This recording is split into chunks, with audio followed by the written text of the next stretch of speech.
Dando continuidade à parte de estrutura atômica e eletrônica, o que nós vimos até o momento é o histórico do desenvolvimento das propostas dos modelos atômicos, começando em 1808, basicamente, com o Dalton. O que ele fez, na verdade, foi uma revisão, um pouco de ampliação do modelo dos gregos, adicionando postulados, alguns obtidos através de dados experimentais. Então a gente viu que os gregos basicamente propuseram um modelo atômico onde não havia experimentos, basicamente não, mas completamente não havia experimentos, era todo baseado no raciocínio, e 2.300 anos depois foi que Dalton, precisando atualizar o modelo para poder explicar os resultados experimentais que ele estava obtendo de estudos de misturas gasosas, então ele propôs o modelo que a gente viu. Esse modelo, como todo modelo atômico, como nós vimos, ele precisa explicar fenômenos que são observados experimentalmente e também prever fenômenos ou prever fatos que, a partir de que você sabe que o modelo seria daquele modo, você vai testar ele e ele tem que dar um resultado que ele próprio predisse. Então, os modelos sempre têm que ser testados. Essa é a parte importante da ciência. Não adianta só você propor e não ter uma confirmação experimental depois. Nesse sentido, observações, né, feitas na época anterior a Thomson sobre emissões dos raios catódicos, que nós vimos lá dos tubos de Crookes e assim por diante, que nasceram a partir do estudo de Faraday, né, da passagem de corrente elétrica em tubos com gases ou tubos feitos vácuo, levaram a confirmação que o átomo não era composto somente como uma esfera rígida, sem nenhuma outra propriedade a não ser essa rigidez e tamanho definido para cada elemento químico. Thomson então propôs que o átomo tinha uma outra estrutura, que nessas estruturas eram compostas de partículas, né, ou corpúsculos negativos, e a carga positiva estava distribuída no espaço de uma forma menos densa do que propriamente os elétrons. Pouco tempo depois, Rutherford, fazendo o experimento famoso lá da folha de ouro, verificou que, na verdade, a carga positiva, ele propôs que ela estava concentrada numa região muito pequena e densa do espaço, e a carga negativa seria composta pelos elétrons que orbitariam ao redor dessa carga. Um dos problemas dessa proposta é que, pela física clássica, qualquer carga de sinal oposto se atrai se elas estiverem próximas. E no caso do átomo, elas estariam próximas o suficiente para que houvesse essa atração. Então, nesse sentido, todos esses elétrons aqui em volta do núcleo seriam atraídos para o núcleo e acabariam caindo, como ele disse, no núcleo, e não haveria estrutura atômica. Só que os resultados mostravam que eles não caíam. Então, Rutherford, ele observou experimentalmente, ele propôs um modelo planetário, que ficou conhecido desse jeito. Só que quem resolveu dar o passo seguinte, que foi o Bohr, em 1913, basicamente, o Niels Bohr, que percebeu que no mundo atômico as regras físicas ou as leis físicas que regem o mundo atômico não são as mesmas do mundo macroscópico.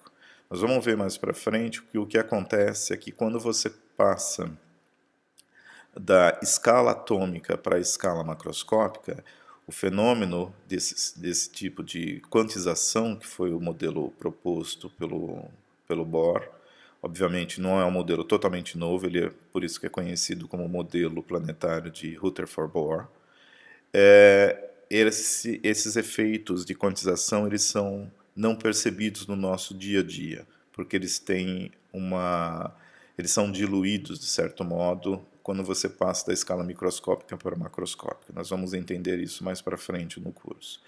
De qualquer modo, com a proposta do Bohr, ele conseguiu explicar os três fenômenos principais que estavam sem explicação na época e que dependiam diretamente de entender como a matéria se comportava em relação a radiação eletromagnética em relação à luz, né?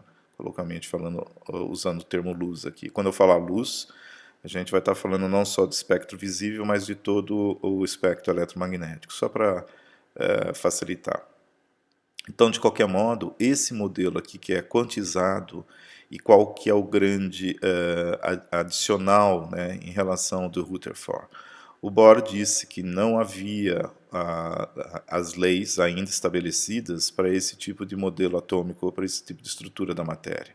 Então, que tinha que se esquecer as leis da física clássica e criar uma nova física a partir desse modelo. Ela é conhecida hoje em dia como física moderna. Tá? Então, a física clássica vai até aqui, antes de Rutherford, e posteriormente começa a física moderna. E nesse sentido, a primeira lei que caiu é que você tem estruturas onde você tem cargas e sinais opostos, mas elas se atraem, a força da atração continua existindo, só que elas permanecem em seus lugares, elas não se deslocam uma em relação às outras. Então, quando você tem o deslocamento de uma dessas cargas, ele só pode ser feito para certas regiões permitidas ao redor do núcleo, ao redor da carga positiva. Então, primeira consequência é que, na verdade, esses fenômenos de radiação do corpo negro, efeito fotoelétrico, ou as linhas de absorção ou de emissão de luz pela matéria, no caso aqui dos gases aquecidos ou gases onde você passa corrente elétrica, ele é devido à movimentação desses elétrons nessas regiões do espaço onde é permitido o elétron existir. Então, a gente está falando aqui das órbitas, que não são, na verdade, órbitas, nós vamos ver mais para frente, e que quando um elétron sai de uma órbita e vai para outra, se essa órbita está numa região de mais afastada do núcleo, quer dizer que ela tem mais energia do que a órbita mais próxima, então ele absorve energia para ir. E nós vemos isso refletido aqui no espectro de absorção, onde faltam essas linhas, essa região escura aqui, que na verdade elas correspondem justamente a esse salto, né? Nós vamos ver que isso daqui chama-se transição eletrônica. No caso do efeito fotoelétrico é mais ou menos isso, uma energia fornecida a ponto de que você consegue fazer o elétron sair da região de interação com o núcleo. Então ele é ejetado do núcleo atômico e ele pode circular no sistema. E a radiação do corpo negro são esses saltos quânticos dos elétrons, mas sem sair do átomo. A mesma coisa acontece aqui com esses átomos de hidrogênio. Ela vai para uma energia maior, depois volta para a energia menor, e a luz emitida tem a ver com essa diferença de energia aqui, que também o Bohr estabeleceu dentro dos postulados dele. Então, uma das coisas mais importantes que a gente tira até o momento desses modelos atômicos, desses estudos aqui, que é de suma importância, é que existe uma relação direta entre a estrutura da matéria e a interação dessa estrutura com radiação eletromagnética. Então, esses três efeitos que nós vimos aqui têm essa relação, certo?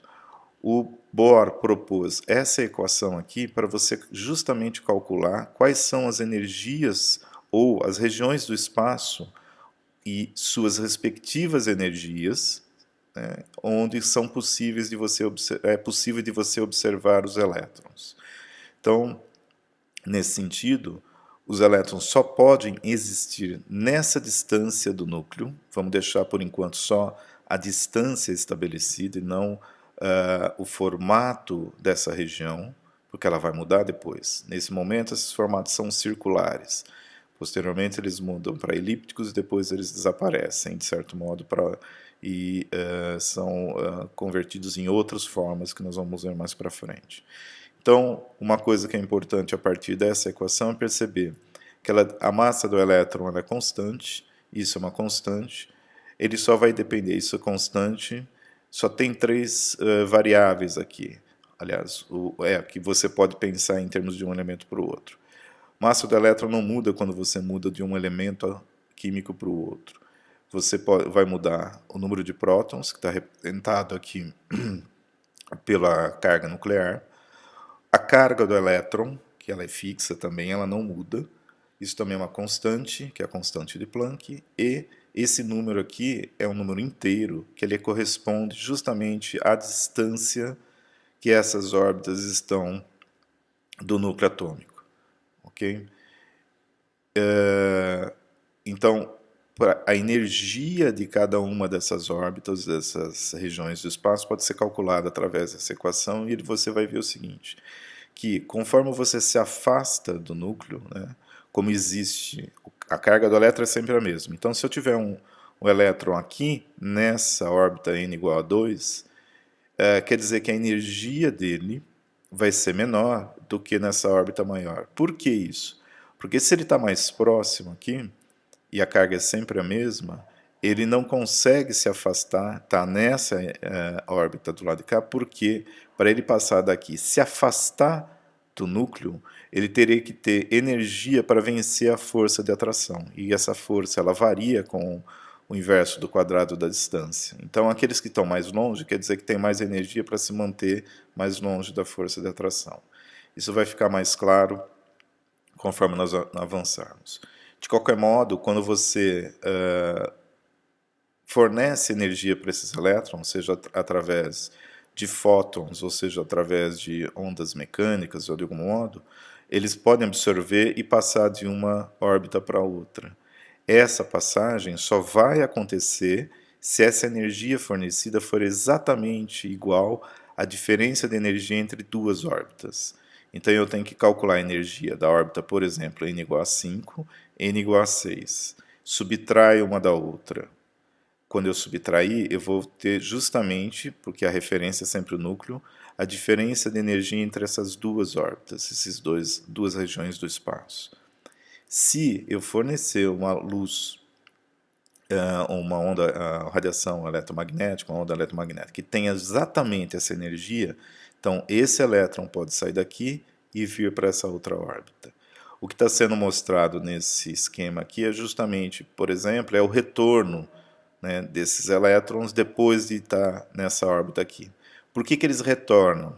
Porque é uma lei da natureza que serve também para a escala atômica, que diz que tudo na natureza quer estar no menor estado de energia possível, certo? Então, toda vez que você tirar um elétron de uma órbita mais baixa e levar para uma outra que está vazia, obviamente, ou que só está semi-preenchida, a tendência e o que esse elétron vai querer é voltar para aquela órbita de menor energia. Quando isso acontece, então esses dois fenômenos estão sendo observados aqui.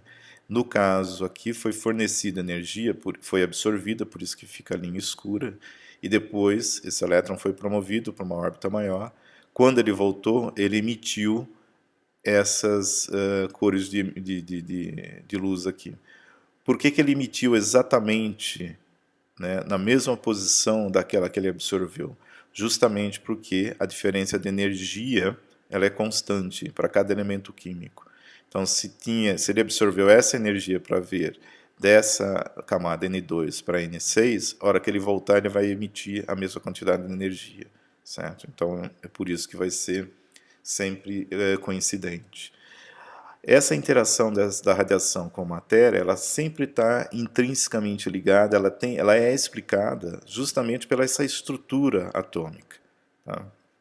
E você usa até hoje, todo mundo que faz pesquisa com estrutura atômica ou molecular, a ferramenta que é utilizada é radiação eletromagnética. Por quê? Porque ela dá justamente informação desses níveis de energia.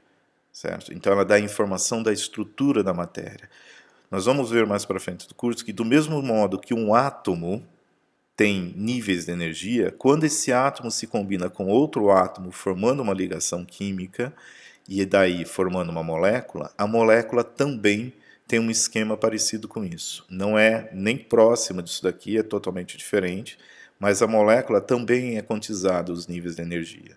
Então uma ligação química ela também obedece o princípio da quantização para as energias possíveis de ter. Então, quando eu falo quanta energia eu preciso para romper uma ligação carbono-carbono, isso tem a ver com a quantização da estrutura molecular também. Então, se você tem uma ligação carbono-carbono, Os elétrons dessa ligação podem ser removidos ou eles podem ser excitados, como se usa o termo técnico, de um nível de energia dessa ligação para outro, né? E isso tem uma implicação bem abrangente na natureza, porque essa diferença de energia, ou essa quantização, na verdade, é que mantém estruturas moleculares, ou seja, mantém as ligações químicas. Não é qualquer energia que quebra uma ligação química, ela é quantizada. Mesmo que você às vezes forneça uma energia muito grande, se você não tiver dentro do processo de quantização, ela não vai ser absorvida, certo? Por outro lado, a natureza utilizou justamente essa propriedade de absorção e emissão de radiação eletromagnética como um elemento sensor e que é amplamente utilizado até hoje em estratégias de sobrevivência. Um exemplo disso, que é utilizado pelos sistemas biológicos baseado na interação da radiação eletromagnética com a matéria, é você considerar, por exemplo, a estratégia de sobrevivência de plantas. Então, uma flor, na verdade, né, ela tem uma função que é a função reprodutiva, e como todo mundo sabe, você precisa de um polinizador. Como que o polinizador é atraído para a flor? Então, como nós, humanos, em princípio, não somos polinizadores, a flor não se preocupa, né, ou a planta não se preocupa em construir uma estrutura atrativa para esse fim.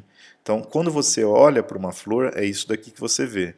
Totalmente diferente de quando uma abelha olha. Por quê? Se você pegar o espectro eletromagnético, e estudos mostram que as abelhas melíferas, aquelas que produzem mel, que precisam do pólen e acabam sendo as polinizadoras também, elas não enxergam nem na região do vermelho, certo? Então você vê que ela enxerga o azul, ela enxerga o verde e ela enxerga mais ou menos esse amarelo, mas ela não tem sistema de receptores nos olhos que enxergam o infravermelho, o vermelho, desculpe. Mas ela enxerga no ultravioleta, então ela tem uma capacidade nessa região aqui de detectar que as pessoas não têm. Então, você pergunta, se ela não enxerga o vermelho, como é que ela é atraída por flores vermelhas? É porque a informação que ela recebe está fora do nosso sistema de sensibilidade. Então, é uma foto da mesma flor, só que utilizou-se uma câmera que é sensível à ultravioleta. Então, de certo modo, é isso daqui. Obviamente não é vermelho, isso daqui é uma cor artificial, mas você vai perceber como que a abelha enxerga a estrutura de cores da flor. Então, se você pegar o fundo, certo? Vamos considerar o seguinte, o que você tem que ver não é a cor propriamente dita, mas a diferença de contraste. Então, se você pegar o fundo, se você olhasse e enxergasse a flor só no ultravioleta, você vê que isso daqui é um destaque muito maior, certo, para a abelha do que às vezes para nós. E aqui existem os chamados guias de néctar. Se você fizer um corte transversal nessa folha, você vai ver que toda essa região aqui dentro é escura. Escura significa que absorveu a radiação. Então a abelha tem um guia para dizer, olha, esse é o seu alvo, não está aqui o mel, ou não está aqui o que você quer, está nessa região.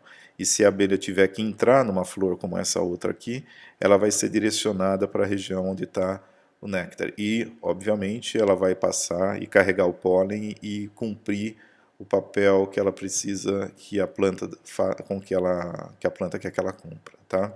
Então, a interação da radiação eletromagnética com a matéria, ela sempre foi e continua sendo utilizada como estratégia de sobrevivência, e nós usamos ela como ferramenta de investigação, de pesquisa da matéria, certo?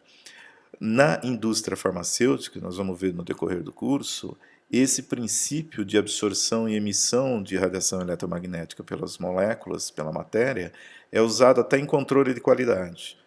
Então, é importante que se entenda como esse sistema funciona, o mecanismo, porque se um dia você vai trabalhar, seja numa empresa ou seja em pesquisa, você não tem como fugir disso.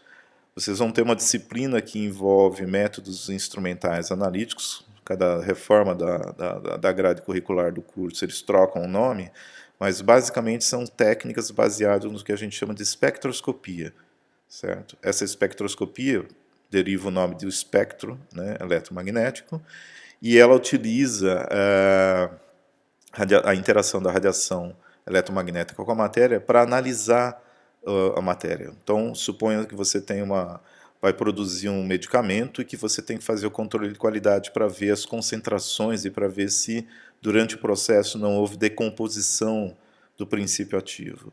Você não vai destruir seja o medicamento, certo? Um líquido ou um sólido, que seja.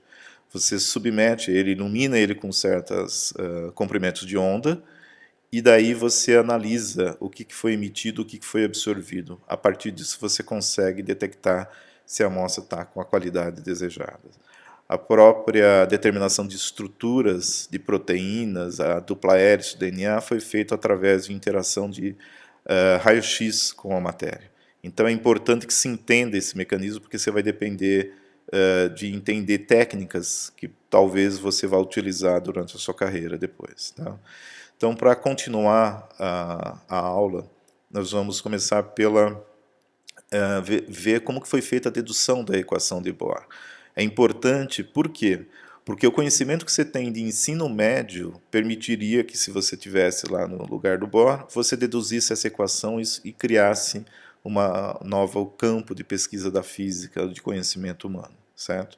Nós vamos ver, obviamente, como toda a parte de quantização foi feita para o átomo de hidrogênio. Nós vamos ver a aplicação desses princípios de emissão e absorção atômica em técnicas de espectroscopia de emissão atômica especificamente, mas sempre que você tem uma emissão, você vai ter absorção também. Nós vamos ver aqui a matéria, a partir do momento que você começou-se a estudar ela mostrou uma coisa interessante, que ela se comportava uma hora como matéria, uma hora como não matéria, ou como onda, certo? Não uma onda eletromagnética, mas uma onda que até hoje não é definido basicamente onda de que é. Então, nesse sentido, o pesquisador que ficou famoso foi o de Broglie, né, que ele propôs que a matéria ela pode se comportar tanto como partícula ou como onda. No caso, especificamente, ele estava estudando os elétrons. Nós vamos ver que até uma tartaruga pode se comportar desse jeito também. E foi proposto um novo modelo atômico, chamado modelo atômico de Bohr-de Broglie, baseado em que um elétron podia se comportar ora como uma partícula, ora como uma onda. Então, o início aqui, a ideia é como que o Bohr deduziu essa equação aqui, certo? Lembrando-se, né, que é importante a gente entender isso porque, novamente, a interação da radiação com a matéria hoje é utilizada, e desde que a época que o Bohr propôs, não só para entender, mas também para estudar essa própria estrutura. Tá legal? Então, relembrando que nesse caso desse modelo, as linhas de emissão, né, correspondem às energias das órbitas.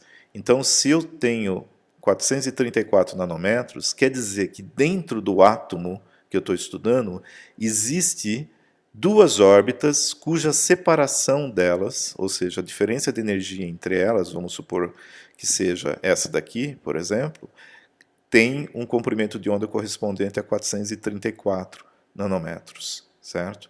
Lembrando que na outra aula a gente viu equações do Planck e as equações que já foram propostas anteriormente, que não é possível você determinar a energia correspondente a um comprimento de onda, tá ok? Então, o Bohr, o que ele fez? Ele simplesmente ele fez a coisa mais simples que tinha. Como que ele chegou a essa equação? Ele pegou o modelinho seguinte: o átomo seria do hidrogênio, então só tem uma órbita, tem outras órbitas possíveis que estão longe dessa, mas que não estão ocupadas. Mas elas são possíveis de ser ocupadas, tá? Elas podem ser ocupadas, na verdade. Então, o átomo, como o Rutherford tinha dito, tem uma região central que é positiva, que está a uma certa distância dessa região do espaço onde o elétron pode orbitar, e o elétron tem carga negativa. E o elétron está se deslocando nessa órbita que ele considerou como sendo circular, certo? Circular também ajuda na hora de fazer o cálculo, porque você não vai ter variação, e era bem conhecido todas as equações para isso daí. Então, num sistema como esse, né, a gente tem que lembrar um pouco da parte de eletrostática da física do ensino médio, o que você tem aqui? Você tem carga se atraindo, então você tem força de atração. Essa carga aqui, no caso, está em movimento circular em relação a essa outra aqui. Então, aquelas equações, né, que nós tínhamos no ensino médio falando sobre a força de atração entre duas cargas de sinais opostos, ou como que você pode calcular as energias, né, se você considera que o núcleo estaria estático, parado, ele não se movimenta de um lado para o outro, não é verdade, mas vamos considerar isso, né? Ele é fixo. Então, existe, como essa carga aqui está sendo atraída, existe uma energia também que eu posso calcular para o elétron, duas. Uma é a energia potencial, que é a energia relativa à posição em relação a essa força de atração. A segunda, se ele está em movimento, eu tenho energia cinética. Então, vamos lá, começando pelas energias, certo? Aqui a carga elétrica, R é a distância fixa entre a carga, e você tem uma carga estática que seria do núcleo. Então, primeira coisa, a energia potencial que existe, a gente vai falar que é a potencial elétrica.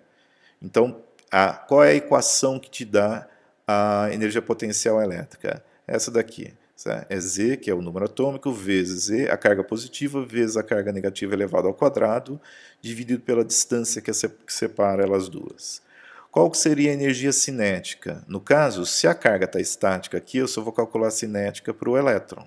É aquela que se conhece, a massa de quem? Do elétron, a velocidade dele ao quadrado dividido por 2. Aqui a gente está usando o sistema CGS, certo? Por causa das constantes que foram utilizadas, mas é a convenção. Esse número aqui significa equação 1, equação 2, que nós vamos precisar depois.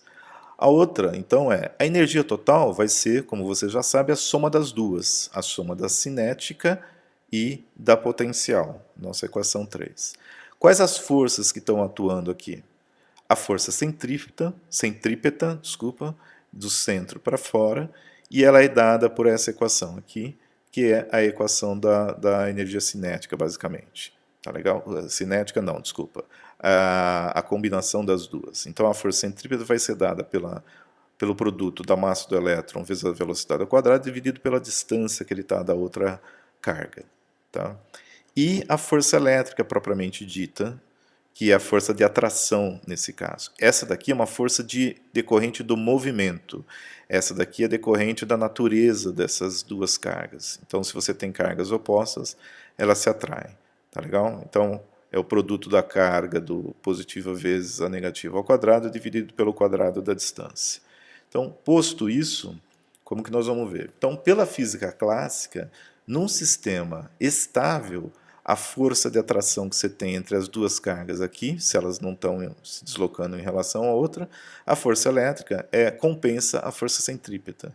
Então, a força que está empurrando o elétron para fora do átomo é compensada e ele não sai porque ela é igual à força que atrai a ele em relação ao núcleo aqui, que é positivo. Então, nós podemos pegar aquelas duas equações de força elétrica e força centrípeta e igualar, tá? Então, a gente está aqui, ó, força elétrica entre duas cargas está aqui, né? É o elétron ao quadrado, a gente só separou aqui, vai dar essa mesma coisa, ela vai ser igual à força centrípeta. Qual é a ideia aqui?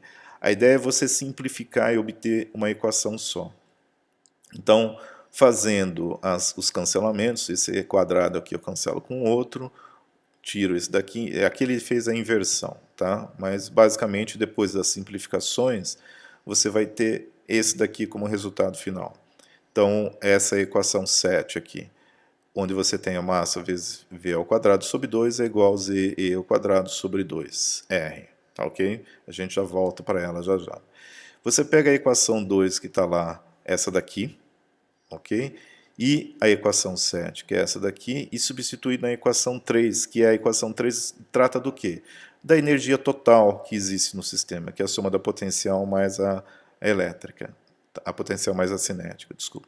Então, fazendo as substituições, você tem a cinética e aqui no caso é a potencial elétrica, você vai chegar que a energia total do sistema vai ser z² dividido por 2r, certo?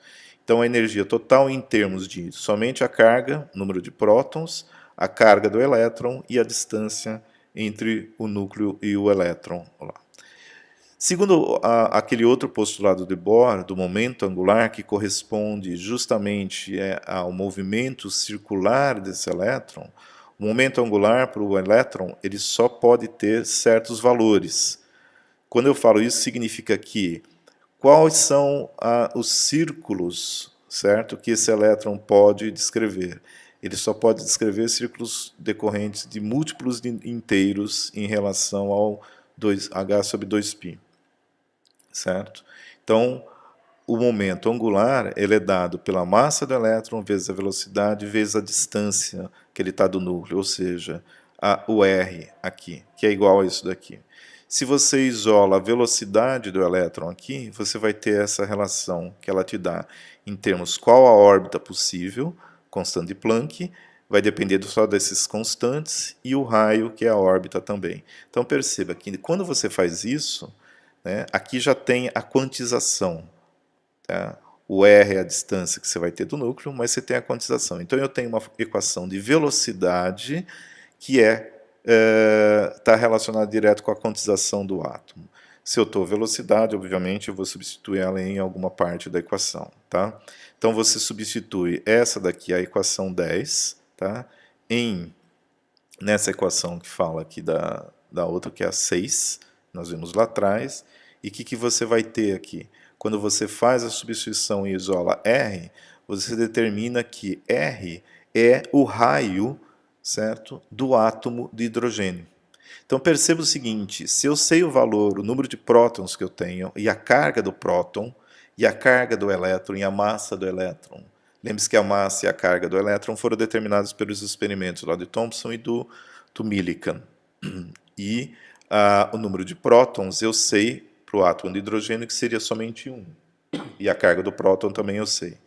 Então perceba que eu consigo, sem fazer um experimento, sem fazer um experimento de medida direta do raio, ele conseguiu, nessa fórmula, deduzir qual seria a distância do elétron até o núcleo do hidrogênio, certo?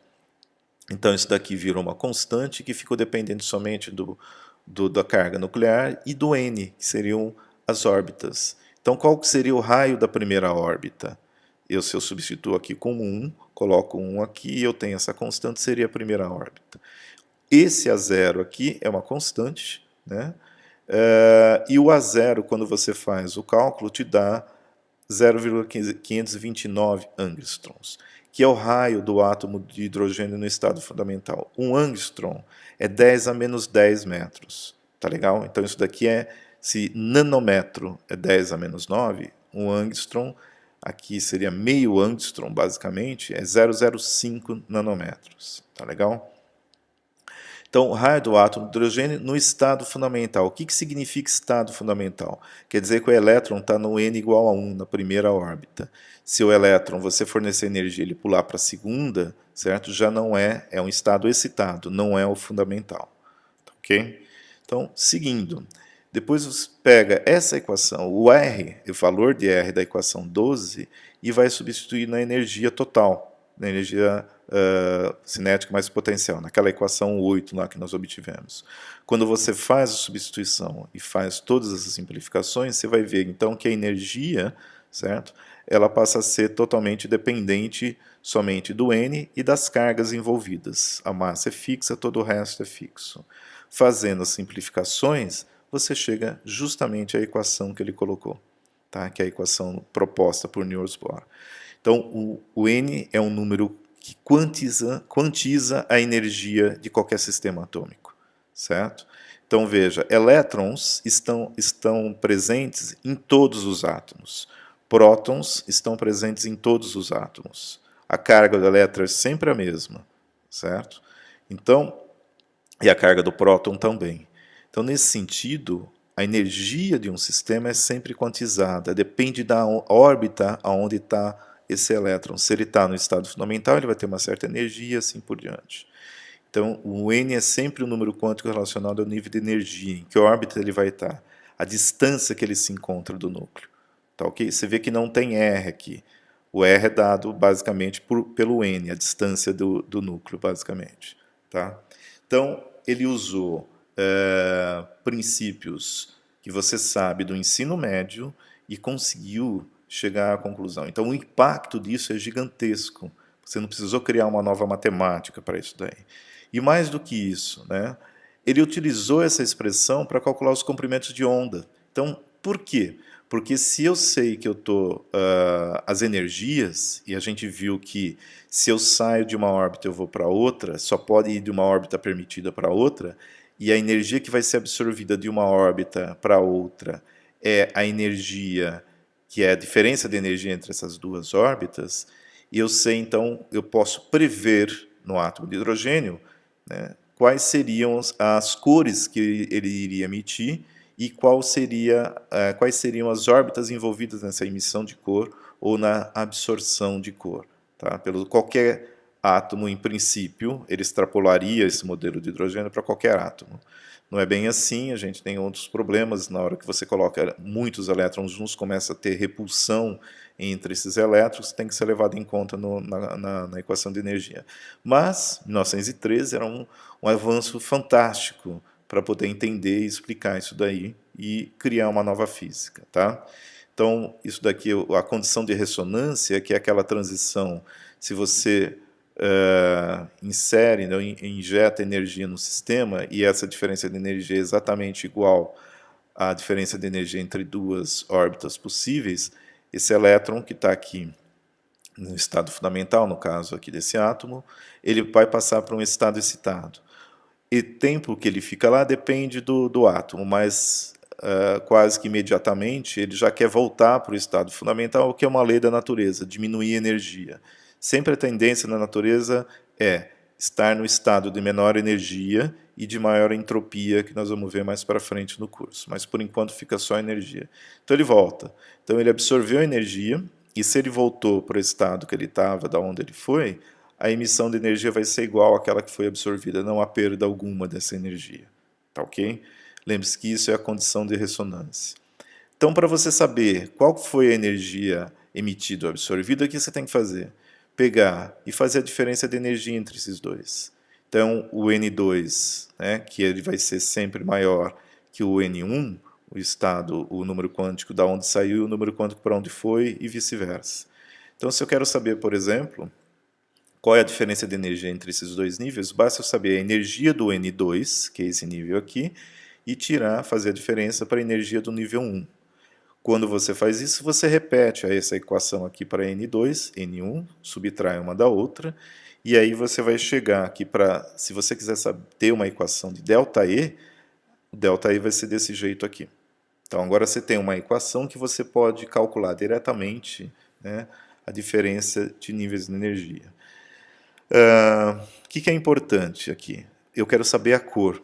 Então perceba, essa equação aqui não me dá lambda, mas eu sei lá de trás que energia é igual a Hν. Isso daqui não é um V, tá? Ni é a frequência. E que a frequência ela é C sobre lambda, que a gente viu lá do Planck, inclusive. Se eu substituir o E, no caso, ΔE igual a Hc sobre lambda, e pôr isso daqui na equação, tá? O que eu vou ter? Combinando essas duas, sai o ΔE e vai ficar 1 sobre lambda. Eu substituí o HC aqui, esse H e C passaram aqui para baixo, por isso que apareceu esse HC ao cubo aqui, tá legal? 1 sobre lambda. Por que eu fiz isso? Porque, a partir desse momento, certo, eu posso, sabendo qual é o nível de saída e o nível de chegada do elétron, ou seja, entre que órbitas eu quero que ele faça a transição, eu tenho uma equação. Isso daqui tudo são constantes, eu posso fazer isso daqui transformar num número só, um número. Então perceba, eu vou ter uma equação onde eu tenho o comprimento de onda aqui, a cor, um número, e eu só preciso saber qual o estado inicial e o estado final, ou a órbita inicial e para onde ele foi. Certo? Isso serve tanto para absorção quanto para emissão. Então perceba que são contas muito simples, né, e que fizeram a previsão correta, basicamente. Quando você transforma todos esses valores, substitui aqui e faz a conta, ele te dá esse valor aqui, 109.735 por centímetro. É uma unidade, obviamente, decorrente do cancelamento das unidades de cada uma dessas constantes. Da onde você lembra esse tipo de equação? É a equação de Heidelberg. Heidelberg tinha obtido essa equação dele aqui, né, a partir de resultados experimentais. Ele não sabia o porquê. Ele simplesmente foi lá e usou uma matemática para achar uma equação que dava certo para explicar o posicionamento de cada órbita, de cada cor obtida, né, dos espectros de emissão ou absorção do hidrogênio. Ele não sabia de onde vinha aquilo. Então, Bohr mostrou que, na verdade, a equação de Heisenberg já estava explicando a estrutura atômica.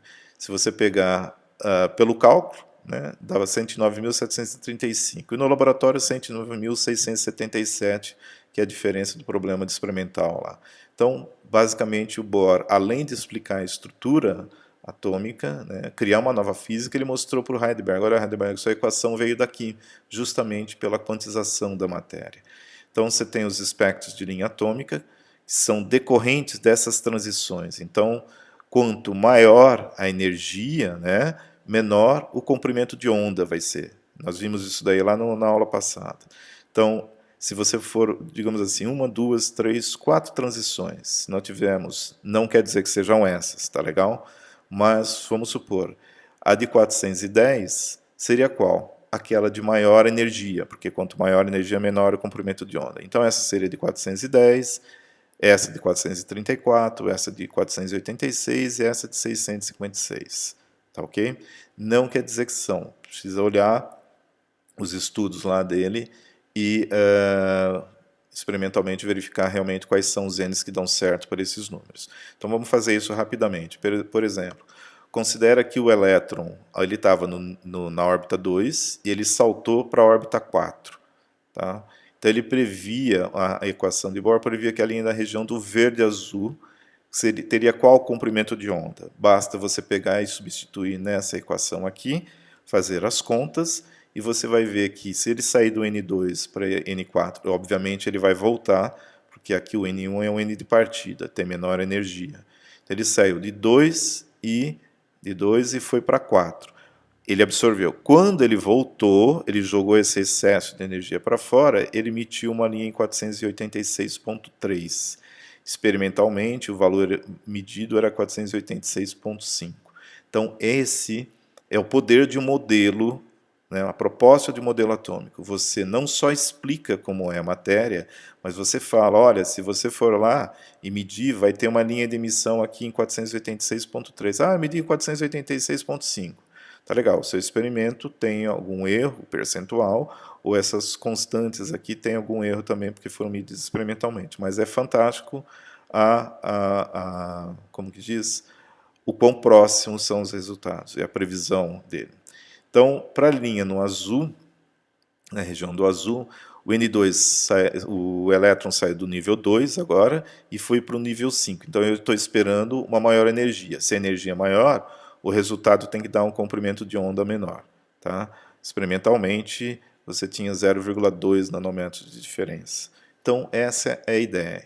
Então o que o Bohr fez, aqui é um modelo, né, uma representação dos resultados reais. Então ele mostrou o seguinte, aqui é o núcleo, aqui é o primeiro nível, n igual a 1. Veja, eles perceberam que esses níveis não são espaçados uniformemente, como a gente acaba representando no modelo. Então, conforme você vai aumentando a energia, esses níveis vão ficando mais próximos aqui. Esse é o modelo de Bohr da maneira que deveria ser escrito, ou desenhado, pelo menos. Então ele percebeu que as chamadas séries de Lyman, né, que é que nós já vimos, as séries de Balmer, e as séries de Paschen também, elas eram decorrentes não só de transições do primeiro nível para os outros, mas também de transições entre níveis de energia com energia maior. Então, não necessariamente você faz transições do nível mais baixo de energia para os níveis maiores. Você tem, então, quanto maior a energia, certo? Lembre-se, essa seta aqui está representando a energia. Quanto maior a seta, maior a energia, menor o comprimento de onda. Tá legal? Perceba que, olha, essa seta aqui é maior, ela tem um comprimento de onda menor, conforme você vai para cá, aumenta. Então, essa daqui representa as séries de Lyman. que são as séries de linhas de emissão ou de absorção que se encontram no ultravioleta. O ultravioleta está à esquerda do espectro eletromagnético, que ele está de pé, mas tudo bem. A energia aumenta daqui para cá. Aqui é a região do infravermelho, IV. Aqui é a região que pega parte do ultravioleta invisível. E aqui é a região exclusivamente do ultravioleta. Então, a energia das transições ela aumenta daqui para cá. Então, do estado fundamental para esses estados maiores, ultravioleta, o visível é justamente do N2 para esses outros níveis, tá? E o infravermelhos é do N3 para esses outros níveis e assim por diante. Então, esse modelo conseguiu explicar isso de forma fantástica. Então, para a época, foi uma revolução e ainda hoje continua, tá?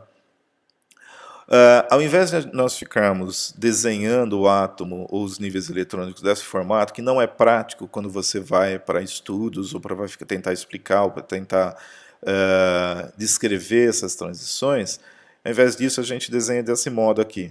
Então imagina que você pega aquela órbita lá, aumenta, amplia muito e você até virar uma linha reta. Então eu represento desse jeito agora um esquema de níveis de energia. Então é um diagrama. Isso daqui é uma representação, um diagrama de níveis de energia, especificamente do átomo de hidrogênio. Então, o átomo de hidrogênio tem um elétron só, que ele está no estado de menor energia, N igual a 1, chamado estado fundamental, nível de mais baixa energia. O elétron fica aqui a maior parte do tempo. Se eu jogo a radiação eletromagnética, ou passo eletricidade, ou aqueço, o que eu estou fazendo? Eu estou fornecendo energia. Então, um elétron, certo, que está nesse nível aqui, para onde ele pode ir? Para qualquer outro nível de energia. Ele pode sair daqui e vir para cá? Não. Por quê? Não tem nível de energia aqui, certo? Ele só pode passar para esses outros níveis aqui. Qualquer nível que seja maior que 1, o N maior que 1, é chamado de níveis de estados excitados. Tá legal? Ele vai passar para outras órbitas, né? A órbita, ou esses N's, vai aumentar e é o chamado número quântico principal. Tá, ok? É o primeiro número quântico que aparece. O nível de energia, ou o valor da energia, você pode calcular em joules, você pode calcular em calorias, o que seja. Como o pessoal da física gosta dessa unidade, eles usaram electron-volts. Então você vai encontrar muito disso. Então veja, o estado fundamental diz que ele é 0 electron-volts. E aí essa energia vai subindo conforme você vai passando de um nível para o outro e aumentando o número quântico. Quanto que é um elétron-volt? É uma unidade de medida de energia que equivale a 1,602 vezes 10 a menos 19 joules. Por que tão pequeno? Porque é só para um elétron, para um átomo. Se você quer saber por um mol de átomos, o que você faz? Multiplica esse número pelo 602 vezes 10 a 23. Tá legal? Se um mol de átomos fizer a transição e assim por diante. Tá ok? Bom, não se preocupe em decorar esse número aqui, porque se for necessário ele é fornecido, ou se não você pesquisa no livro em sites que tenham esse número. Então não é para decorar esse número aqui, tá ok? Os processos que ocorrem no átomo, agora olhando aqui no diagrama de energia, você pode ter absorção, emissão. Então absorção eu sempre vou de um N menor para um N maior, ele absorveu energia. A emissão eu sempre vou ver de um N maior, de um nível de energia maior para um nível de energia menor. O que é o processo de ionização da matéria quando você está usando esse modelo atômico? Ionização quer dizer o seguinte, eu arranquei o elétron, então ele saiu, ele não vai ficar em mais nenhum nível, ele vai sair do átomo e vai ser transferido para outro átomo, ou ocupar alguma outra molécula e assim por diante. De novo, isso serve tanto para entender átomos e moléculas, não que a molécula tenha um diagrama de energia desse jeito, é diferente. Tá? Aqui estão representadas as séries de absorção e emissão de Lyman, de Balmer e de Paschen. Perceba que as setas aqui têm duas pontas. Por quê? Elas têm duas pontas. Porque ele está representando os dois processos, de absorção, quando eu estou subindo de um nível de menor para maior energia, e a emissão, quando eu estou descendo. Tá? Então vamos simular mais ou menos o que acontece. Você tem um elétron que está aqui no estado fundamental. Aí eu ilumino esse material, essa amostra, com um fóton, certo? Eu estou usando o termo fóton agora e não onda eletromagnética, porque a gente já falou sobre isso. Ele é representado desse jeito. E esse fóton tem um comprimento de onda. Quando eu falo fóton, eu estou considerando a luz agora como partícula. E eu posso fazer isso alternadamente. Posso falar uma onda eletromagnética, etc. Ela funciona. Mas como a gente está falando de quantização, vamos usar o fóton por enquanto. Então, eu peguei a amostra e iluminei essa amostra, certo? Com uma fonte de luz monocromática, ou seja, só tem uma cor, só tem um tipo de comprimento de onda. Eu escolhi um comprimento de onda que dá exatamente a diferença de energia, certo? A cor disso daqui, ou esse fóton, ele transporta uma quantidade de energia que dá exatamente a diferença de energia entre aqui e o estado 4, o N1 e o N4. O que vai acontecer com esse elétron? Ele vai desaparecer daqui, certo? E por que o fóton sumiu? Porque ele foi absorvido. Tá?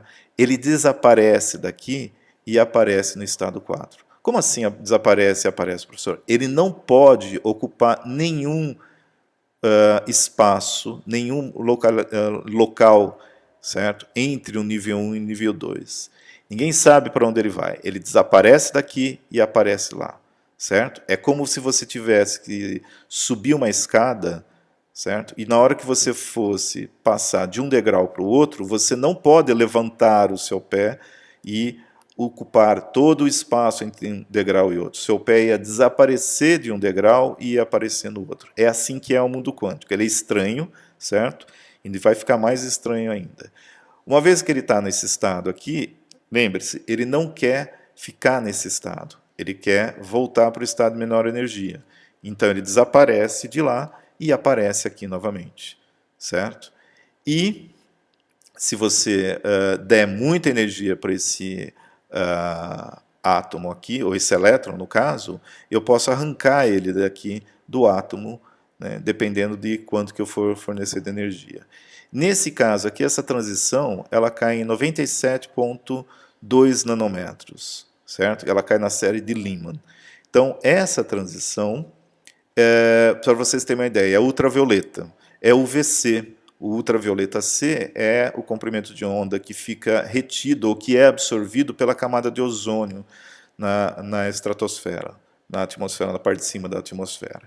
Por que ele é importante? Se você fizer o cálculo de energia que esse daqui tem, né, usando a equaçãozinha que a gente já viu, ele vai te dar em torno de 294,15 quilocalorias por mol. Então, se eu tiver um mol de fótons com esse comprimento de onda, certo? Ele corresponde a isso daqui.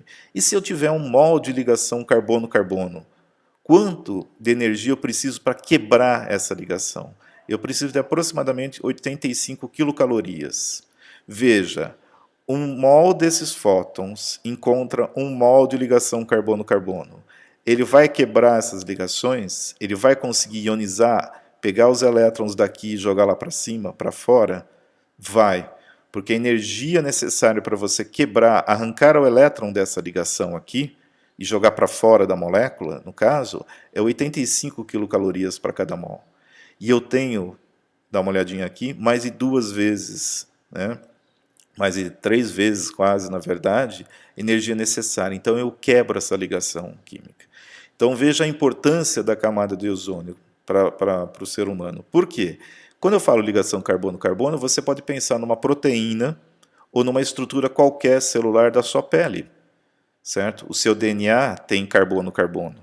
Então, se você receber uma dose prolongada de radiação ultravioleta, há uma grande chance nesse comprimento de onda aqui, tá legal? Não do que a gente recebe normalmente, a gente recebe também, nós vamos ver isso depois. Mas você pode fazer o cálculo, se você pensar em radiação ultravioleta 350 nanômetros, faça o cálculo de quanta energia corresponde e vê se é possível quebrar essa ligação carbono-carbono. Então você percebe que se você receber o VC, o que vai acontecer? Você vai ter quebra de ligações químicas, você vai inutilizar proteínas, você vai ter danos biológicos. Então qualquer molécula biológica baseada em carbono pode ter sua ligação rompida se você receber doses de UVC, por exemplo. Então, por isso que é importante, né? O UVC não chega, emitido pelo Sol, não chega aqui na superfície do planeta, porque ele é absorvido. Agora, se você não tem camada de ozônio, você vai estar recebendo esse tipo de radiação. Por isso que o astronauta, por exemplo, tem que ter uma proteção fantástica, tanto no visor dele quanto na roupa, para aguentar o UVC. Tá ok? Então, começa já a ver esse efeito biológico também da radiação. E esse daqui é o chamado teste de chama. Talvez alguns de vocês já viram isso daqui, mas é basicamente, a gente vai fazer no laboratório, quando tiver oportunidade, que é o seguinte: você tem uma chama de um bico de gás, certo? Ah, o que é um bico de gás? É um equipamento do laboratório, mas é basicamente como se fosse o fogão da tua casa, lá de formato bem menor do que aquilo. Então você tem uma chama, que se você pegar qualquer sal de lítio, normalmente os ânions não emitem na região do visível, então se você pegar cloreto de lítio e puser na chama, como está sendo feito aqui, é uma foto real do que está sendo feito, você vai ver uma emissão vermelha, certo? Se você puser sódio, você vai ver essa emissão meio amarelada, um pouco puxado para o laranja.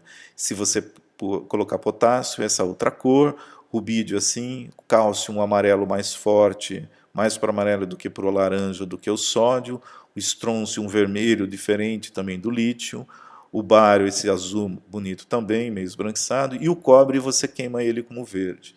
Então se você tiver em casa, por exemplo, um fio de cobre, né, desencapado, tal que seja, você liga o fogão e coloca esse fio de cobre, não vai me colocar perto da chama, protege a mão, pega com um alicate ou uma pinça, sei lá, pega o fio de cobre e põe na chama azul do fogão, bem na pontinha da chama. Você vai ver que lá da ponta vai começar a sair essa cor esverdeada. Para quem cozinha já deixou cair um pouco de sal na chama do fogão também, você vai ver que ele emite uma cor amarela. Tá? As lâmpadas de iluminação pública, essas lâmpadas amarelas, na verdade são lâmpadas de vapor de sódio. O que está acontecendo aqui? Por que está emitindo essas cores? De novo, radiação, né, sendo emitida na matéria quando você fornece energia, no caso aqui no formato do calor da chama, aquecimento, para a matéria. O que está acontecendo, na verdade, você pega um átomo qualquer aqui, você coloca ali no bico de gás, essa é uma foto de um bico de gás, você vai estar fornecendo energia. Então você vai provocar o quê?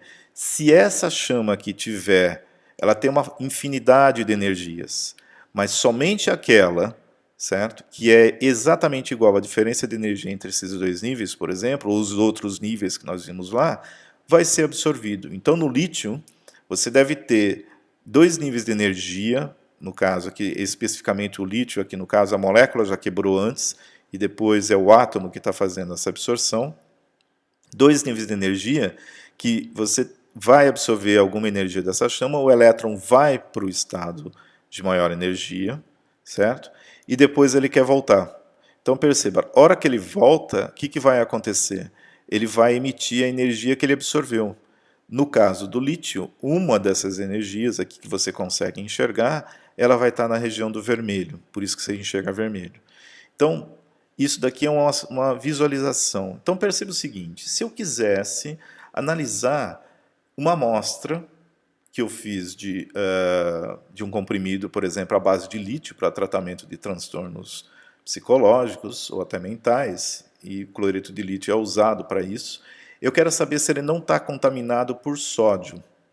Então eu poderia fazer o seguinte, eu pego o comprimido, eu vou ter que destruir, obviamente, né? Vou pegar aquele sal de lítio, exclusivamente o sal, não o comprimido, a minha matéria-prima, a hora que ela chegou na empresa. Eu quero saber se tem contaminação por sódio, porque eu estou pegando cloreto de lítio, eles estão próximos da tabela periódica, cloreto de sódio. Então, como que eu sei? Eu sei que se tiver só lítio, ele vai emitir essa cor. Se tiver contaminação com sódio, eu vou ver essa chama ou uma chama que tem a combinação das outras duas. Mas espera aí, se eu for o cara que está no controle de qualidade e amanhã outra pessoa, nós enxergamos a cor de maneira diferente. Então, ao invés de ficar confiando no observador ou no usuário, o que eu faço? Eu construo uma máquina, certo? Com um detector, tipo uma câmera fotográfica, que ela sempre vai enxergar de maneira igual, ela não vai depender da natureza do olho lá para poder enxergar, e ela, ao invés de registrar por cores, que vai depender de novo da interpretação de cada um, eu registro na forma de gráficos, certo? Então, aqui o gráfico ele me dá o comprimento de onda no eixo X, ou seja, a cor, só que em formato numérico, e aqui a intensidade daquela cor, intensidade de que eu estou observando. Veja que isso daqui, se você está vendo, quer dizer que essa luz está saindo, ela está sendo emitida, não absorvida. Ela está sendo emitida. Por isso daqui chama-se espectro de emissão. Como quem está emitindo são elétrons provenientes de átomos, é um espectro de emissão atômica. Certo? As linhas são linhas, a gente chama linhas, são bem finas. Se eu pusesse hidrogênio aqui, lembra do espectro de emissão de hidrogênio, ele ia registrar desse jeito. Então perceba que cada um desses elementos químicos emite cores específicas. Você não tem duas cores iguais. Opa, então eu posso usar isso para justamente analisar a composição da amostra. Certo? Então perceba aqui que o sódio sempre vai ter nessa linha em 590, mais ou menos, o lítio em 680 e assim por diante. Então isso daqui é um método analítico que eu posso usar para determinar várias coisas. Vamos dar uma olhadinha como isso é usado, né? Na espectroscopia de emissão atômica, o que eu tenho é minha amostra, que ela pode ser tanto o comprimido dissolvido ou sua urina. Eu quero saber quanto de potássio tem na sua urina, certo? Lembra aqui, olha, eu posso ver o potássio. Se eu souber a intensidade, a altura dessa linha aqui, na verdade, a hora que eu amplio isso daqui é uma emissão que é um gráfico assim, é largo, eu calcular a área aqui de baixo e eu tiver uma amostra que eu sei quanto de potássio eu tenho, que eu preparei essa amostra com concentração conhecida, eu determino a concentração de potássio na tua urina, por exemplo. Então eu preparei minha amostra, está aqui, numa solução aquosa, e eu coloco, injeto na máquina, isso daqui é uma representação do processo da máquina, ele vira um nebulizador, certo? Vira uma névoazinha. Junto eu injeto acetileno, que é um combustível, e o oxidante, que é o ar, ou oxigênio puro também. Aqui tem um dreno para caso esse líquido condense. E isso daqui tudo vai ser queimado. Então, vai ser jogado dentro de uma chama. A hora que eu jogo dentro da chama, essa chama vai emitir cores, do jeito que nós estamos vendo aqui. Certo? Como cada um emite numa cor diferente, né, eu vou ver uma combinação de cores, mas o equipamento vê isso separadamente. Então, aqui é a parte do equipamento que separa as cores, como está sendo mostrado, envia para um sensor, que é tipo sensor de uma câmera fotográfica, e o computador registra. Então, aqui veja, comprimento de onda, em inglês, comprimento de onda chama-se wavelength, mas é dado em nanômetros, e aqui a intensidade do sinal que ele usou, no caso aqui, tensão, né, para registrar, mas é a intensidade. Então você perceba, o espectro não é bonito que nem o outro, mas é desse jeito. Então 275,574 nanômetros, quer dizer que aquela amostra tinha ferro, tinha magnésio, tinha manganês e tinha chumbo também. Certo? Então esse é um espectro que uma vez que você analisa, como que você sabe que isso daqui é manganês? Porque eu preparei uma solução de manganês, concentração conhecida, eu sabia que era puro, certo? Passei e registrei. Então eu tenho uma biblioteca, digamos assim, de registros anteriores, e que me diz que se eu encontrar uma emissão em 279,827 nanômetros, é manganês. Se eu encontrar em 279,553, é magnésio. Então é assim que eu faço a análise. Tá? Na indústria farmacêutica, como eu disse, você usa para determinar a concentração de metais alcalinos, o controle de qualidade, outros metais também, a gente viu que ele acha ferro. No meio ambiente, né, você quer determinar a concentração de metal pesado numa água residual, como tem o caso de Flint, na cidade de Flint, nos Estados Unidos, que é contaminado por metais pesados, ou mesmo os desastres ambientais de Minas Gerais. Como que eu sei a concentração de ferro ou de alumínio que tinha na água? Eu pego uma amostra do riozinho ou do lago lá, tá? Tiro toda a parte orgânica, limpo ela e só deixo o que está dissolvido, porque os metais estão dissolvidos. Jogo aqui e determino a concentração. Então, isso é baseado na emissão atômica, do modelo de Bohr. Tá? É válido até hoje isso. O modelo não está correto, a gente vai ver, mas é válido até hoje. Em análise clínica, como eu disse, você pode determinar sódio e potássio na urina e outros metais mesmo presentes no sangue, para saber se você foi exposto a aquelas águas contaminadas, se você tem muito sangue, muito chumbo ou mercúrio no sangue, no plasma sanguíneo, você usa essa técnica aqui. Tá legal? Aqui são artigos publicados né, na revista Sociedade Brasileira de Química e outras revistas, por exemplo, usando essa técnica, determinação de metais pesados e alguns nutrientes em méis de abelha apis mellifera. Você vai usar a espectroscopia de emissão e absorção atômica para determinar quais os metais que estão. Por quê? Plantas são excelentes absorvedores de metais. Aqui é um estudo, por exemplo, a avaliação de espécies vegetais na fitorremediação. O que significa isso? Lá em Minas Gerais, naquela região onde houve aquele derramamento daquela lama com a quantidade grande de metais, uma das maneiras de você limpar o solo é você plantar. Que planta que você usa? Faça, por exemplo, como esse pessoal fez aqui, né, para ver solos contaminados por metais pesados, eles escolheram, por exemplo, o sorgo, algodão, milho, girassol e mucuna, que é um outro tipo de planta também. E aí você avalia, né, a parte aérea, são folhas e tal, e o como, que é a parte mais do caule, da parte mais sólida, vamos dizer assim, mais densa, desculpa, para ver onde eles se concentram. Então, se você for ver, esse daqui no caso ó, é crômio. Para você tirar crômio, qual é a melhor planta para você pôr lá? Seria, no caso aqui, pode pôr o sorgo, que ele vai se concentrar na parte aérea, certo? Mas se você for ver, somar as duas aqui, o melhor é o milho. O milho tem somado essas duas partes aqui, ele concentra na parte aérea, desculpa, a parte aérea é escura aqui, aqui é o como. As duas somadas aqui, você tem uma maior concentração. Então, o milho seria ótimo para limpar lá. Ao mesmo tempo que seria ótimo, é um problema, porque você sabe que se você plantar milho num solo que você não sabe se está contaminado ou não, e consumir esse milho, você pode depois ou dar esse milho para animais comerem, depois a carne que você vai comer vai estar contaminada. Tá?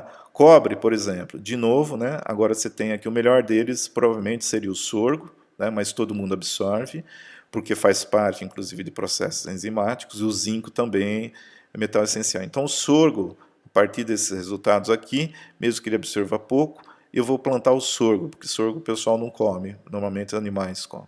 E isso tudo foi determinado através dessas técnicas. Você quer saber se, né, essa planta, a hora que ela absorve, não é só a parte aérea, inclui, por exemplo, a flor, se ela tiver. A abelha for lá coletar o néctar ou o pólen, que ela usa também, e ela vai absorver isso daqui, contamina o mel, e o seu mel vai estar contaminado. Então, você determina através disso daí, vê quais são os valores aqui em micrograma por grama permitidos e vê se esses metais estão dentro da legislação.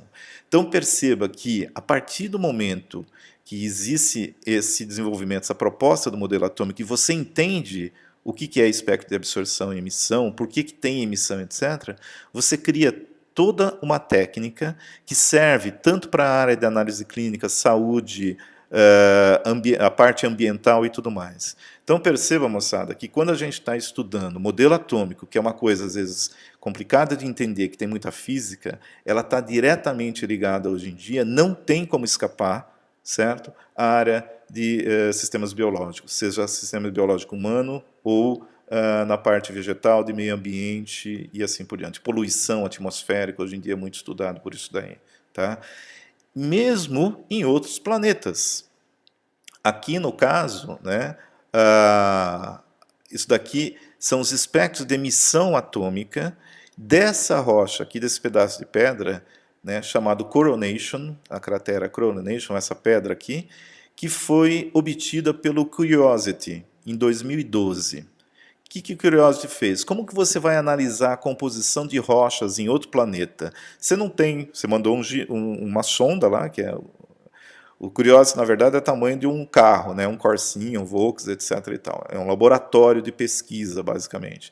Então, você não tem como você pôr água lá para você dissolver do mesmo processo que é feito aqui, como nós acabamos de ver no equipamento tradicional. Então, você tem que analisar de outra maneira. Qual foi a estratégia? A estratégia é, você tem a rocha, certo? O equipamento, na verdade, que ele utiliza, né? A fonte para você fornecer energia para o material, esse é o Curiosity, tá legal? Um esquema dele aqui, uma foto dele, na verdade. Aqui é a amostra que ele fez a análise, é uma pedra. Você usa um laser, tá? Então, ao invés de você aquecer através de chama, você não tem oxigênio, é tudo complicado, você tem que fazer via método seco. Então, o método seco, você pega a amostra que você quer lá, você seleciona através de uma câmera que você tirou foto, e você ilumina aquilo lá com um laser de alta potência. No caso, ele usa aqui o comprimento de onda em 1067 nanômetros, e ele consegue focar até 2,7 metros de distância da fonte do laser, tá? Transfere calor, que isso está no infravermelho, aquece tanto a amostra que eu acabo transferindo essa energia e ionizando, vaporiza a amostra, e é esse vapor, né, de rocha, vamos dizer assim, dos elementos químicos que compõem essa rocha, os elétrons, na hora que voltam para o estado fundamental, eles emitem todos esses comprimentos de onda aqui, que vão desde o ultravioleta, que a gente está vendo aqui nessa região, visível, até uma parte aqui do infravermelho também. Aqui a gente tem 3 espectros, tá? Então vai basicamente do ultravioleta aqui até o infravermelho. Você faz a análise dessas emissões do mesmo jeito que a gente faz na Terra, e até aí você determina qual que é a composição daquela rocha. A partir do momento que você tem a composição, certo? E você vê o seguinte, veja, quanto mais intensa a linha, você calcula a área debaixo dessas linhas aqui, dessas emissões, e você faz a proporção. Ela é diretamente proporcional à concentração, à quantidade do material. É uma análise basicamente quase quantitativa. Então você vai ver que aquela rocha ela tem ferro, ela tem silício, ela tem cálcio em uma grande quantidade, também tem alumínio, manganês, ferro e assim por diante. Sódio, um pouco de oxigênio. Tá? Esse CO2 que aparece aqui, que eles estão mostrando, é na verdade CO2 atmosférico, porque tem o CO2 lá até chegar na amostra, um pouco dele também absorve e emite. Bom, uma vez que você determinou as quantidades, você faz as proporções e procura para ver se você conhece alguma rocha aqui na Terra, porque o sistema solar foi formado pelo mesmo material, né? Todos os planetas, basicamente, em princípio, consideram que foi feito pelo mesmo fonte de material. Então, se você tem em Marte, provavelmente você tem aqui. E aí você chega à conclusão. O que é isso daqui? É uma rocha basáltica, tá legal? Então, nós temos esse tipo de composição em rochas aqui na Terra também, e você conclui que é proveniente de erupção vulcânica, porque foi feito aqui. Então perceba que você tem um laboratório de análise química nisso daí. Como que eles fazem isso, né? É fantástico porque ele é chamado ChemCam, ou câmera química. Tá? Essa câmera ela fica aqui, bem no alto da sonda, né, da estrutura da sonda. Obviamente está no alto porque ela pode enxergar, tirar fotos, etc. Então essa câmera ela serve tanto para tirar fotos, quanto para analisar essa emissão, essas ondas, esses fótons que originam desse processo, tá legal? E ela constrói esses espectros, manda para a Terra e o pessoal analisa. Tá? No próximo slide tem um vídeo que ele vai falando especificamente como que é o processo, está em inglês, mas tem legenda, então eu sugiro para vocês assistem, porque só tem 1 minuto e pouco, vale a pena para vocês entenderem como que é. The Chemistry and Camera Instrument, or ChemCam, is probably the coolest instrument aboard the rover. It fires pulses of a laser at a target such as a rock. Energy from the laser excites a pinhead-sized spot on the target into glowing ionized gas called plasma. Spectrometers in the instrument analyze the spectrum of light emitted by the plasma to identify chemical elements in the target. Different elements glow at different wavelengths or colors. The technique is called laser-induced breakdown spectroscopy. There are 2 parts of the ChemCam instrument. First is the body unit, which goes inside the body of the rover and contains 3 spectrographs for analyzing the ionized gas. The other is located on the mast and contains the laser, imager, and telescope. An optical fiber from the mast unit delivers the telescope's observations to the body unit.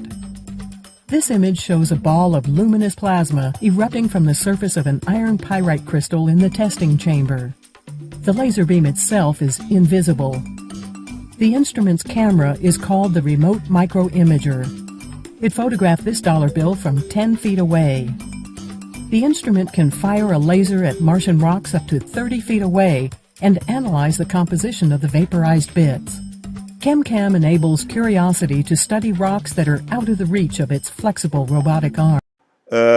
Apesar, né, desse modelo atômico ser exitoso na explicação dessas transições, nos dar toda essa tecnologia, possibilitar desenvolver essa tecnologia e tudo mais, ele tinha um problema, certo? Primeiro, né, ele só servia, o cálculo só dava certo para energias de elétrons para o átomo de hidrogênio. Se você calcular a energia de elétrons para átomos com mais de um elétron, não dava certo. Por quê? Porque é justamente que tinha que levar em conta essas repulsões eletrônicas, e aí percebia-se que as órbitas provavelmente não eram circulares, dava muito problema no cálculo e ia ficar mais complicado do que é. Então ele é fantástico para o átomo de hidrogênio. Aí você fala, mas professor, o senhor acabou de mostrar que a gente vê para ferro, etc. e tal. Veja, as tecnologias de hoje, elas começaram baseadas na ideia do Bohr. A ideia do Bohr não foi totalmente eliminada. O que nós vemos depois é que há outras estruturas e outros tipos de interação que o elétron tem no átomo, que essas tecnologias foram incorporadas, e aí você consegue estudar isso dos átomos dos outros elementos químicos. Tá legal? Mas a ideia básica é um elétron saindo de um nível de energia e indo para o outro, é a base dessas técnicas, e foi o Bohr que estabeleceu. Tá legal? Bohr-Rutherford. Então, outra coisa que ele não explica são ligações químicas. Então você tem um modelo de um átomo e você tem o outro átomo. Ele sabe a estrutura atômica, mas ele não sabe como que esses átomos interagem. Então esse modelo falhava nisso daí, né? Se você não sabe explicar a ligação química, você não sabe explicar por que cristais são duros e quebradiços, enquanto metais são duros, mas maleáveis. Os dois são duros, mas um quebra e o outro você consegue deformar. Por que o diamante e o grafite têm propriedades químicas e físicas diferentes? E a composição, eles são feitos de carbono, os dois, certo? Então isso tudo está ligado à ligação química, isso tudo está correlacionado com a ligação química. Então, os estados da matéria, por que existe sólido, líquido e gás e o plasma?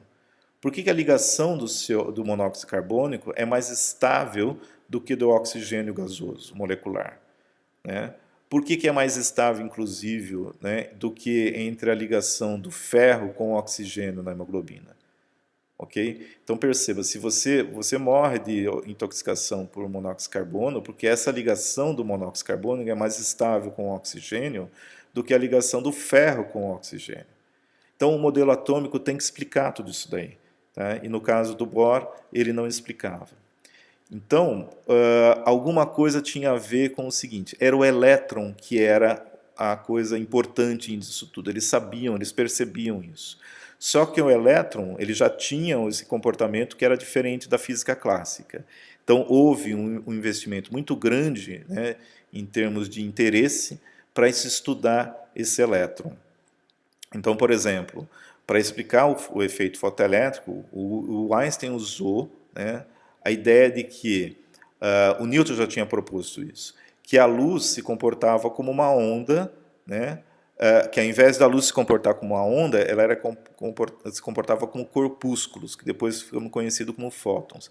Então, Newton já falava, ele propôs isso sem saber o porquê, nem provar nada, mas é o seguinte, uma onda eletromagnética, certo, que seria a luz, ela se comporta, para você explicar exclusivamente o efeito fotoelétrico, você não pode considerar que são ondas eletromagnéticas. O Einstein teve que falar que eles eram partículas.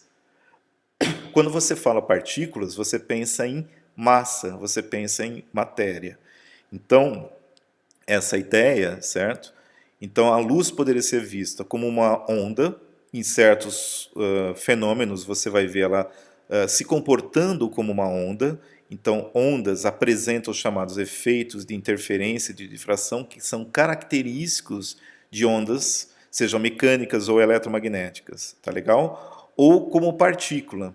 Então, quando você joga uma pedra numa pocinha d'água, você vê a matéria se comportando como onda, certo? E ao mesmo tempo ela é matéria, são partículas. É a mesma coisa que estava se pensando em termos de luz. Então, pense o seguinte, se a luz pode se comportar ora como onda, ora como partícula, porque os resultados experimentais, uma hora, como no caso do efeito fotoelétrico, falam, olha, a única maneira de você explicar isso daqui é se ela for partícula. E no caso aqui do questão de interferência entre ondas eletromagnéticas, ou ondas mecânicas mesmo no caso, né, do som e assim por diante. A microfonia, um exemplo disso daí, é aquele barulho que faz quando o microfone interfere com a caixa acústica. Então, isso é propriedade de onda. Então, alguns fenômenos você tem que usar o conceito de partículas para explicar e outro conceito de ondas, certo? Então, pense o seguinte, eu poderia pensar também que, nesse caso, eu poderia pensar na mesma ideia para propor para o elétron. Quem fez isso foi de Broglie, certo? Em 1924, basicamente, que ele diz o seguinte, ele estava fazendo doutorado e a tese de doutorado dele foi essa proposta. Vamos ver se eu posso propor que o elétron também pode se comportar como uma onda. Não só se a luz se comporta desse jeito, eu posso tentar estudar isso daí. Tá? Então, na tese do doutorado dele, pesquisa sobre a teoria de quantas, né, foi isso que era o título da tese, ele propôs a que os elétrons talvez poderiam se comportar como ondas. E aí ele propôs a chamada dualidade partícula-onda da matéria. A gente vai continuar na segunda parte a ver isso daqui. Tá ok?